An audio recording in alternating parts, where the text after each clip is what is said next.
Kamusta po kayo mga kababayan? Si Kamanong po inyong lingkod ay nagbabalik po muli. At tayo po ay magsama-sama magkomentuhan dito po sa Tambayan mga kabayan. At magumpisa na po tayo. Komentuhan po natin. Ito po si Auntie Claire. At syempre po silang mag-amo, yung tinatawag pong bangag ng kanyang ate, ay talagang hindi po mapigilan ang galit ng ating mga kababayan sa Canada. Lalong-lalo po dyan sa Vancouver. Ay na-corner po. Kina-corner po si Auntie Claire. At grabe po ang pinagsasabi po ng ating mga OFW o ating mga kababayang mga nasa Canada. Umpisa na po natin. Ito pong viral sa social media ngayon at pinag-uusapan. At talagang lahat ng klase po ng masasakit na salita ay inabot po ni Claire Castro, mga kababayan, at ni Bongit na tinatawag na bangag na kanyang ate. Umpisa na po natin.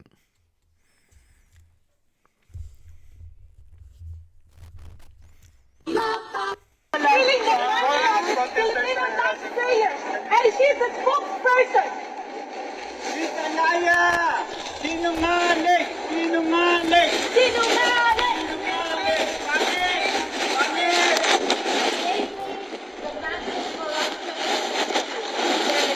Billions of pesos! Yeah! Ayan! Maletaga! You're one of the Maletaga! Yeah! Shame on you! Shame on you! Shame on you! Ang Shame on dami you! mo! Shame on you! Shame on you! Shame on you! Unprofessional! Shame on you! Utangin mo! Namatay ka na sana! Yeah! Get the fuck out of this Woo! Liar! Liar!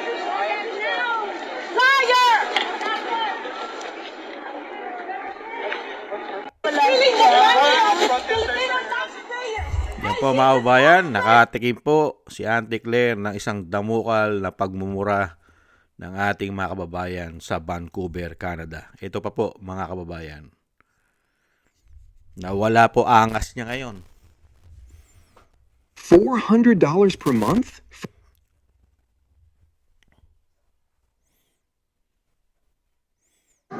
Taluoy ang mga Pilipino. Shame on you, Claire, anti-Claire. Ninyo ang kwarta sa flood control. Shame on you, anti-Claire, anti-Claire. Please, what a cry baby. Please, bring the money to the Filipino people. We have a big flood control projects come right now.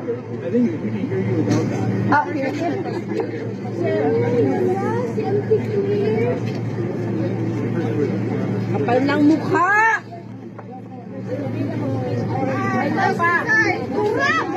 You can film all you want, no problem, but they could threaten by you guys, just let them do it. You can film them all you want, no problem. We are harmless, we just want to let them know. What we feel. Feel free to say whatever you want. She lies! She lies! Oh, come on. Harassing? Look what you did in the Philippines. No, we are not violent. She's a liar! Nagsumbong pa. Sinungaling! Sinungaling! Nagsumbong pa po mga kababayan sa kapulisan. Siya raw po hinaharas. Ito pa po mga kababayan. Panoorin pa po natin. Sinungaling! Pangit! Pangit! She's enabling the massive corruption in the Philippines. She's pocketed billions of pesos! Yes! Yeah! Yes! Maletaga! You're one of the Maletaga! Pangit mo! Ang pangit mo! Putang ina mo! Putang ina mo! Putang ina mo! Yan po mga kababayan, ang galit na galit po ang ating mga kababayan kay Claire Castro.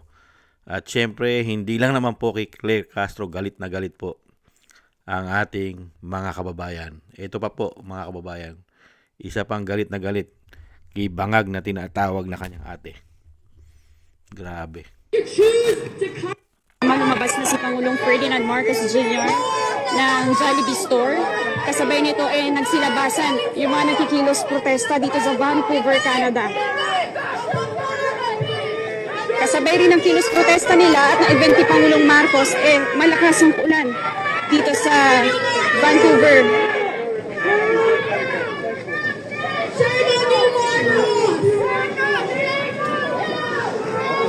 Sorry.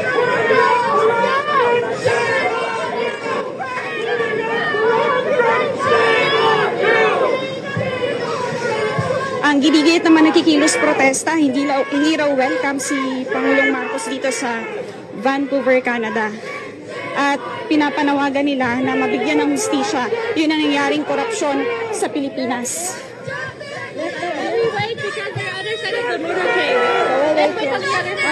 Ayan, hanggang dito sa paglalakad ni Pangulong Marcos, sinusundan siya ng mga nakikilos protesta.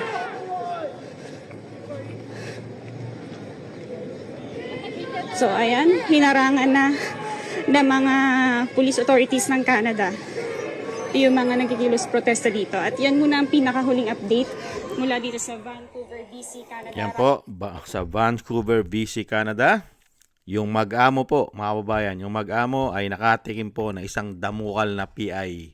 Mga PI daw po sila, mga magnanakaw, mga maleta gangs, isa uli raw ang ninakaw. Ayon po sa ating mga kababayan. Ganon po talaga eh. Basta kung ano ang itinanim mo. Pagka itinanim mo sa taong bayan, itinanim mo sa iyong panunungkulan, ay puro po korupsyon. Aanihin mo talaga yan yung galit ng Pilipino. Sa ating bansa, nakokontrol mo pa. Nakokontrol mo pa ang galit ng mga Pilipino sa ating bansa. Kasi hindi naman po ibinabalita. Kontrolado po ng malaking mainstream media ang galit ng mga Pilipino. Di po ba? Napagtatakpan po. Pero doon sa Canada, may freedom po ron. May freedom of expression. Di po ba? May freedom of speech sila ron. Kaya po kahit pangulo ka, kahit ikaw isang yusek, ay makakatikim ka talaga, mga kababayan. At hindi ka kakasuhan, mga kababayan, ng libel. Hindi ka nila kakasuhan ng libelous doon. Hindi po katulad sa ating bansa. Kontrolado po nila ang pamahalaan. Kontrolado nila ang gobyerno. Pag ikaw ay nagsalita at nagpahayag ka ng iyong kalayaan, ang iyong freedom of expression, freedom of speech, dahil ninanakawan ka ng gobyerno, mga kababayan, kakasuhan ka sa ating bansa. Pero sa ibang bansa, katulad ng Canada, Amerika, may freedom po ron, mga kababayan. Kaya po ang mga Pilipino ron, nakita nyo po ba mga Pilipino ron, hinuli ng mga pulis. Kaya lang po, ang sinasabi ng mga pulis doon, meron po kasing linya. May lane, huwag ka lang lalagpas doon sa lane, pero pwede ka magpahayag ng saloobin mo doon sa tao na inaakala mo na talagang pahirap, parusa, magnanakaw sa ating bansa. Hindi po ba? Kaya yan po ang napala, mga kababayan. At napakaraming bansa na po ang nangyayari po na ganyan. Diyan po sa presidente na tinatawag na bangag ng kanyang ate. Hindi po ba? Nung sa Japan lang, nung nakaraan, grabe rin po ang galit ng mga kababayan natin sa Japan. Talagang galit na galit. Kasi nga naman, mga kababayan, ninanakaw eh. Ninanakaw yung ating buwis. Ninanakaw din yung remittance, yung buwis. Saka yung mga padala. Hindi kaya ng mga OFW napupunta lang sa wala. Kaya, tapos, mababalitaan ng ating mga OFW, ang pera ng taong bayan, ang taxpayer money, nilalagay lang sa maleta. Ikaw ba naman hindi magagalit? Tapos ang bansa mo naghihirap. Nagpapakamatay ang ating mga kababayan sa ibang bansa para lang mabuhay ang mga kamag-anak nila, mahal sa buhay, pamilya sa Pilipinas. Tapos merong pangulo. Ang priority, politika. Korupsyon ang priority. Samantalang ang bansa naghihirap, napakamamahal ng bilihin, mga bayarin natin, napakamamahal. Hindi po ba magagalit ang taong bayan dyan? Lalo-lalo po ang mga kababayan nating OFW, mga kababayan nating mga bayani. Dahil yung ipinadadala nila, maliit na lang po ang magiging value niyan sa Pilipinas dahil Bagsak ang ekonomiya ng Pilipinas at napakamamahal lahat ng gastusin at mga bilihin. Hindi po ba? Tapos mababalitaan pa nila na baon na sa utang. Napakalaki na ng inuutang. Hindi po ba? Tapos ganyan lang ang ipapakita mo na paglilingkod sa'yo. Hindi ka ba naman mapapamura niyan? Talagang mapapamura ka, mga kababayan, sa nangyayaring serbisyo na ibibigay sa'yo. Sa dami ng ipinangako na tinatawag ni Bangag, ng kanyang ate na Bangag, isang damukal po ipinangako sa Pilipino niyan. At sinasabi niya ang Pilipinas sa ibabango niya mas magaling pa. At gagamitin niya at sinasabi niya mas marami pa siyang gagawing proyekto. Build better more. Ano po nangyari? Ginawa po tayo sa better more ng male-maleta. Hindi po programa. Wala pong halos natapos na build na kanyang programa o proyekto. Iilan-ilan lang, mabibilang mo lang. Hindi po ba? Kaya yan po mga kababayan ang salubong. Ang galit. Grabing galit ng ating mga kababayan dito po sa mag-amo na ito. Isang damukal na PI. Kaya lang, baliwala na po sa kanila yan. Dahil sa sobra pong kakapalan ng mga pagmumuka po ng mga tao na yan. Talagang kakapal naman po talaga ang pagmumukha mo kung ang issue ng korupsyon ay bilyon-bilyon. At yung bilyon-bilyon na yon ay isa ka sa nakinabang. Hindi ba kakapal ang pagmumukha mo? Yung mga kababayan natin naghihirap, nagtatrabaho, nagpapakamatay sa kanilang mga amo. Samantalang itong mga tao na ito na sinasabing magsisilbi, swelduhan ng taong bayan pero nagkakamal ng bilyon-bilyon na pera. Hindi ba kakapal ang mga pagmumukha ng mga taong yan? Hindi po ba?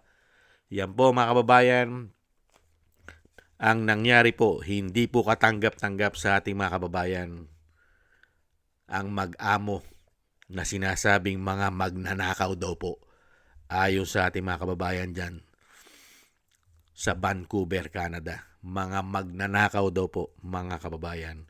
Maraming salamat po sa nagusto po natin Tambayang Makabayan sa YouTube at TikTok. At ganoon din po sa ating mga subscribers, sa mga nagko-comment, like, share, na subscribe. At patuloy po nagsusubscribe. Mabuhay po kayo. Shoutout po sa inyo lahat. At shoutout din po sa mga nagbibigay po ng tulong at biyaya. Shoutout po kay Eric Hercio from Canada. Baby Roman, Ate Isa from Cagayan Valley. Jem Aris from United Arab Emirates. Ani Jo. Kay Mary Natividad Blinden from Netherlands. Gay at Shena. Tatay Nick from Toronto, Canada. Jesus Valdepena. Rolando Guerrero, Milayi, Felipe Shapno from Texas, USA. Ma'am LB Shermani from North Miami, Florida, USA. Mika Legaspi, Frank Zamora from California, USA. At Romulo de Villagracia from Bacolod City. Maraming salamat po. Shoutout po sa inyo lahat at ingat-ingat po kayo sa inyo po mapagawa. At God bless po sa inyo lahat.